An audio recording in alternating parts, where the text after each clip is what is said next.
All right, Grace Valley family, coming to you from the truck again this week, and just wanted to share a little encouragement with you. I've been reading this week in my quiet time the Sermon on the Mount, and specifically the Beatitudes, which is the very first section in Jesus' Sermon on the Mount. And as I've been reading it, I've been really wrestling with the very first Beatitude, which is called, "Blessed are the poor in spirit, for theirs is the kingdom of heaven." And I have been thinking a lot about that verse and the struggle that it presents to us right off the bat. Is that there's a part of all of us, I think this is God ordained, it's sort of built into our understanding of God and our understanding of how we were created. There's a part of us that wants to be a part of the things of God. I think that is hardwired into humanity, is we want to understand how our life is going to count beyond just what we can see, beyond this life alone, beyond the years that we get to live. We want to know how our life counts, how it matters. And because of that, it fills us with questions about what happens after I die. Where do we go? The whole question of heaven and the afterlife and the kingdom of heaven, essentially. And so, Jesus, in talking to the crowds as he was giving this sermon, starts with this idea that the poor in spirit, theirs is the kingdom of heaven, which it really flies in the face of everything that we sort of understand about the world we live in, which is naturally to think that if I want to get to heaven, if I want to understand the things of God, if I want to sort of ascend to all of those things, then I need to ascend in my own life. I need to have things, acquire things, do things well to somehow get to this status that gives me the kingdom of heaven. Well, Jesus throws out this sort of opposite thinking, which is you need to be poor in spirit.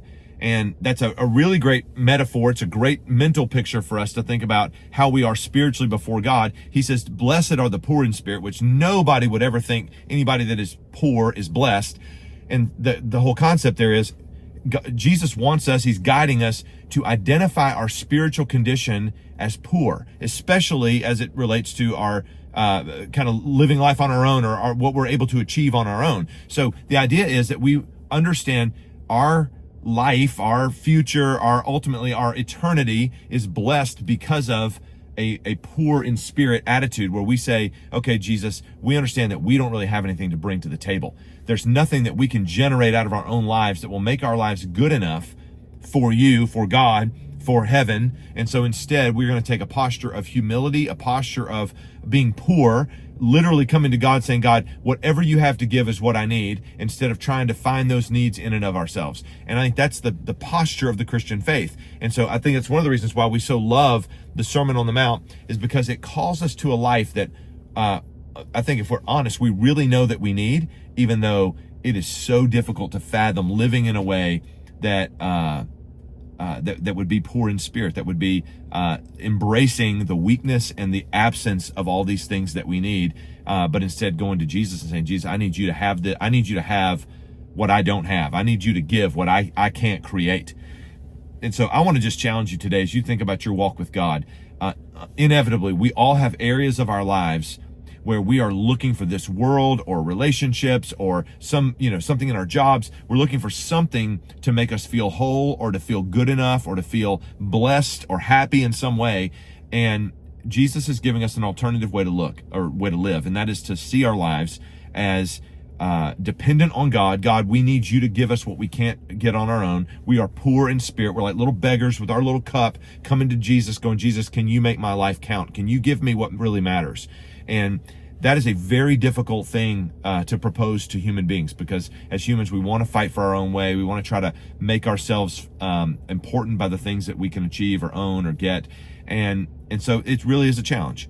And so in order to be poor in spirit, we sort of have to be poor in spirit. We have to come to Jesus and say, "I need what you have to offer." And so I want to challenge this, put this challenge in front of you, and just encourage you as you think about the rest of your day, as you watch this video, or the next few days, that you can look at life through a different lens and say, "Okay, Jesus, instead of me just launching out and doing whatever I think is best, or trying to grab hold of what I think is going to really matter in life, instead, Jesus, will you give me what I don't have?